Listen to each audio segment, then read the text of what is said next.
today I have actually two guests. So I have two founders of Dmarket, our portfolio company. When you're an entrepreneur and this is a startup, more or less 50% of the things, or sometimes even more, you do wrong. When you have to scale fast, you don't have that time. So the quicker we upgrade what we have in our head, the quicker it happens. And that's 75% of all the success. All of the success we have, it's because we have that curiosity. What's the next big step for you, the main challenge? We call ourselves bridge builders for the Metaverse.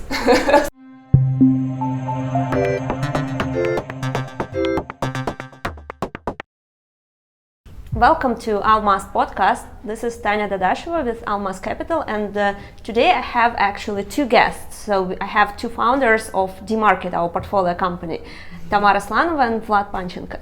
And thank you, Refurbed, for hosting us here in the office in Vienna. Hey, hello everyone. Yeah, so we actually have known each other like for 5 years, as we have been discussing before the podcast started. So, and we have been investors for less than 2. So it was the longest relationship, I think, before we actually invested among all our companies. No complaints. It was a wonderful, enriching, and interesting relationship.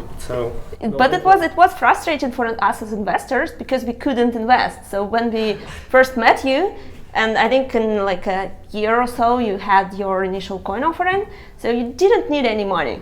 It was a very interesting relationship, and we were happy to learn a lot about the company, but we couldn't convince you to.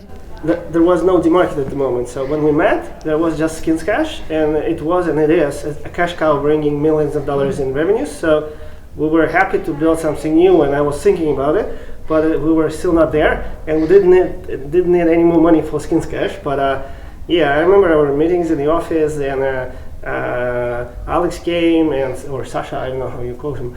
So yeah, meet with the team, we're discussing everything, and his thoughts, his past, his future, and what you do. So it was always interesting. But yeah, honestly, it took us like three years to actually say, all right, so now we're ready to have some money. So how was it different having investors compared to having cash with some virtual investors, let's say, investing in ICOs? I think that it's also basically a blessing to find an investor who is a partner and who sees the world the way you see it and who shares the values that you share. And that's basically, I think, what you have found also in us back then 5 years ago. And we already knew that this would be a synergy in action.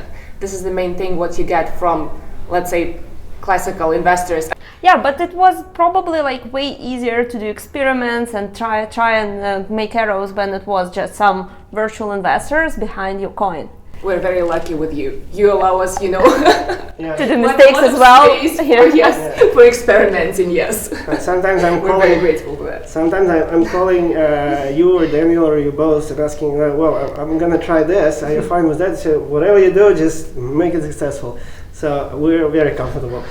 You just reminded me that I actually remember very good our first meeting with Alexander in our office, because I think we met at some conference or something, and then, Dennis invited, or whatever, we met before, and then he asked, can I come to your office? And when he came, we booked like, 45 minutes, and all the team, we presented what we do, how it works, and then we spent like 4 hours just talking about everything, how we see the future, how it's gonna work, what's not gonna work, what was there, what was here. I remember so many details about what we were talking about, from like satellites, naval air bases, and Metaverse futures, everything. It was fun. Yeah. I think we clicked, and then everything was much easier. Yeah, I remember that day as well, because we had to move all the meetings further and further, and we spent only like a few days in Ukraine, but we actually loved your office. We love coming there every time. Everybody's so excited. I think it's about building the team culture, and somehow you managed to do it early on. The idea was, and it's still there, and not everybody is happy. I mean, we talk with other founders from other companies, and when I share what we do, there's something like, what? And often when it's an interview, a HR interview, we're asking about what role do you usually play when you play games. And other companies, not gaming ones, never ask you that question. But for me, it's obvious. So if you're playing World of Warcraft or Destiny or Call of Duty or Counter-Strike, there's always a role. So you are defense, offense, snipering, supporting. So and you usually never switch, and it's all the same. What you will actually do in the team in the office is all the same, lo mismo. So maybe that helps. New HR practices. First, to make everybody play a game together. That we also sometimes do, especially with C-level people we hire. We go and we play. We have a little club, like video games club in the office, and we play. We play before, after, and while we work as well. We should do that at the next board meeting. Okay. So you're welcome. You choose the game, and we choose the setting. Yeah, sure. So any learnings, by the way, from that? So you did a lot of things right, but any things that didn't go so good from the start that you had to change? What would you do differently in terms of the culture, setting the team? Well, as usual, when you're an entrepreneur and this is a startup, more or less 50% of the things, or sometimes even more, you do wrong. So I remember when a couple of years ago, maybe 3, I was reading Hard Things About Hard Things. And I was almost crying when reading the book because half of the things he wrote I actually did, but half of them I did right and half of them I did wrong. And it's not just an example. It's like written in lines exactly what I did right or exactly what I did wrong. So, but it's fine. We're entrepreneurs, right? Yes. And first businesses we built, they were cash cows. It's different when you just think about how much money you're going to make tomorrow. Or you're constantly thinking about how big is the market you're conquering in the next 3 to 5 years. Very different perspective and a very different approach, right? It's a very different approach. First of all, because when you have a small team, you start building it as a family-style company, let's say so. Kind of you sift the people in the market and you kind of try to find more a family member than an employee who will perform certain job. And then when you have to scale fast, you don't have that time. You don't have that luxury of choosing a family member, let's say so. You need to choose a professional who will fit into your company and who will adhere to the codes and standards. So basically you start building this code of conduct of these standards and this culture inside, basically from scratch. Something that was intuitive now needs to be a handbook. So that was the challenge. Yes. So that would be your mistake, which we sometimes do. Yes. It's hard to switch in your own mind.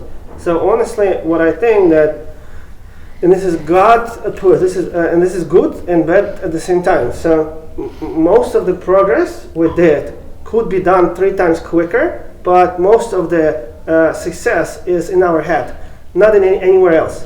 So the quicker we upgrade what we have in our head, the quicker it happens. And that's 75% of all the success. So as Tamara said, it's different with the small company, with the bigger and bigger, but somehow it was done million times before with thousands of other founders, and it's written in the books, which I read every day. But sometimes you just look back and you think, Jesus, I've read about it, I thought I understood it, and I exactly did the same mistake I read about it. But I had to live with that experience. So, do we do mistakes? A lot. But this is life of entrepreneurs. You have to fail fast. That's, I hope, we do successfully. And learn from mistakes. Yes. Yeah, absolutely. And growing the company, actually, it's quite interesting because I think you come into a point where there would be the next step of scaling, where you don't even know most of the people in the team, and you can't possibly know them. And it's completely different when you scale like to 200 people or so, how you actually build this HR practices and everything. So, well, it's an interesting story that I just, maybe like a couple of weeks ago, I realized that there are multiple founders, CEOs of different big companies, which we talk with them a lot. Over the phone, over the chat, sometimes we meet like with, with Restream, Reface, the Preply, the Ajax, and everyone is very friendly. Everybody is trying to help each other, and this kind of atmosphere, it helps a lot, because sometimes we're like, entrepreneur's life. So every time you don't know how you go to sleep, and then you just wake up 2 hours later because you don't know how to sleep more because you're afraid of that something is not going to happen or going to happen.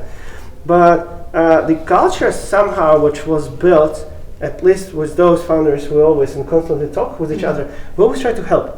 We always try to think about how we can turn on something or bridge something. It's a very interesting thing. I was discussing it with somebody else, and I was told that sometimes this is how the business clubs are being formed. But I've never been in such one, but I'm happy that we can establish one. No, I have to establish the Metaverse. Come on. Let's do it step by step, poco a poco. But this business club will just meet in Metaverse. Exactly. That's what I was thinking about. We play the games, like, I don't know. It's sometimes somebody like Alex from some Legion Farm, he's just texting like, guys, let's just go and play one round in Call of Duty, and everybody, let's go. And like, but this is socializing. While we play, we talk, we discuss the problems, we help each other, but where we do it? In the video game. And somebody is in San Francisco, somebody is in Moscow, somebody is in Hong Kong, somebody is in London, and we join together and we do it. Yeah, and discuss business topics meanwhile. So it's like new kind of networking. Instead of golf club, you just do Call of Duty. Yes, I can talk about golf because sometimes I have to play it. I'm a big fan of the game, but not really. So I'm a gamer, and I'm a choleric type of person. So for me, this tranquilo type of game is not really my thing. But sometimes you have to do it. This is business development. So Tamara knows more. Yeah. Don't play golf? No, I'm more a karate girl. So. Tamara learned karate. So, we all have certain things coping mechanisms, something that help us to release the stress and our own meditation techniques. So you will have next to gaming room, karate room. Why will? Have already into more office. Okay. That must make our next visit to your office more interesting. Oh, yes. Sometimes every meeting is a karate room. Yeah. Yeah. With Tamara, 50% at least. Yeah. Sounds like fun. Yeah, so your code of conduct is not that formal as well. It sounds... Well, it's formal. We tried. Again, it's a funny story because, as Tamara said, when we started to grow fast, especially with the first funding in 2017, the first thing we had to do was to establish that code of conduct. However, I flew away for like 6 months to do the business development everywhere and was trying to catch our first business clients. And the code of conduct was very, let's say, vague, or it wasn't there just so. And this is why it wasn't perfect how we formed the next big step from like 50 people to 200 people first time. But then we started to think about it. We started to read more books about it. Again, coming back to again, Ben Horowitz was the book about the culture in the company. You are what you do, not what you say, something like that. So we read it all together. So there was a company reading meetings, and then we combined the conduct. But again, it's a little bit longer. We should cut it in half because it's like 15 rules right now. But my favorite is that the most important part is self-irony. There is no such word in English. Actually, we were researching and talking to natives. There is no self-irony; they don't understand it. But but when you are like pulling your own slack, I don't know, then be able to do that. Very important, because it's not always a win. It's sometimes a lose, sometimes a win. Sometimes you're like in the middle. But if you're always learning from that and smiling, shining, and trying to let's do it again, and you're doing it fair, then it's gonna work. At some point, it's gonna work. Persistence. Yeah. Well, my favorite one is probably fostering inquisitive minds, because we try to kind of make people be creative, try to think outside of the box, and come out with certain untrivial decisions and solutions. That's what we are kind of trying to do. But again, this is us. So we're always curious, what's behind the next door? What's behind the next door? And again, there are some like two sides of coin. So there is one side saying that you have to focus bitch. But then I understand that all of the success we have, it's because we have that curiosity. We're always like, we're not happy with what we have and what we see. We want to see what's next, what's next, what's next. So that's what it's all about. But I don't think those are mutually exclusive. You can still focus and do experiments outside it, and just try to form it all in the same strategy. And I think that's what the company has been doing, at least since we've been the investor. Well, I'm trying to comfort myself with the thought, because being serial entrepreneurs, because this is the third company, first two made millions of dollars and still make them, so then it means that we are able to balance that. But I think it's about how you form the story. So at least in venture capital world, it's always about the story you tell.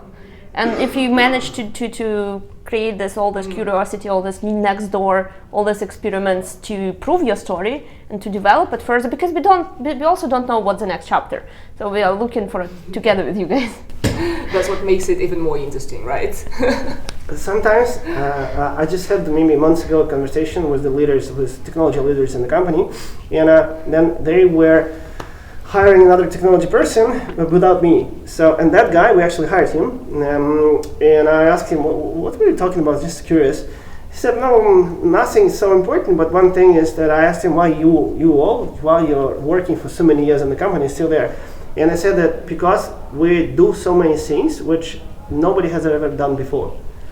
And sometimes, and I know those persons who, when they say, wow, nobody did it before, let's not do it. But the other ones, ooh, nobody did that before, let us try to do that. Yeah, that's how you choose the people for the task, right? Yes, so if they want something like this, it's the right person. Yes. Yeah.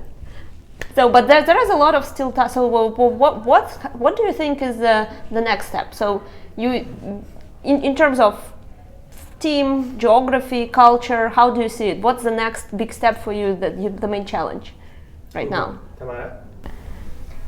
The main challenge, well, one of the constant challenges, as Vlad has already said, is basically getting the right people on board, the ones that will be as curious as we are, and as equipped for doing the job as we want them to be. And that is a constant challenge. And the more you grow, the more challenging that becomes, right?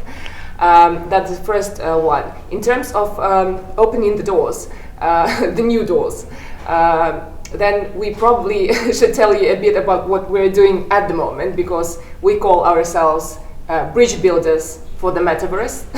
So for us, like the next thing that we want to do is basically building another bridge.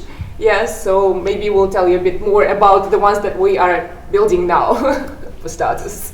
Yeah, because 100% for the startup, the main thing, especially in our stage, is the mass adoption. But as usual, in my head, it's already there. It's not on the documents, but in my head, it's there. So what's next? That's what we constantly positive predictive thinking, right? It's just maybe build it and they will come. Yes. Yeah, something like that. So, but recently, what I realized when we've been pitching other people is that what we do every time, was trading video games in digital form, trading skins, trading on the blockchain, and building the connectors to the blockchain. It's all connected to living in that virtual world, where, like Metaverse or Matrix, call it whatever you want. And I was thinking, why the whole my life I'm consciously or unconsciously we're doing something, always turning to that point. And I realized it's because I, for example, am reading lots of sci-fi books since I was a little kid. That's how I lost my sight, for example. And then we did the LASIK. So, and I still read a lot. And then I realized that maybe I was just hooked in the childhood. Then I just wanted that to happen. And now I'm subconsciously making whatever it takes just to make it happen. And making some money on the way, because I always need some new hardware, new software, and something to help me do it.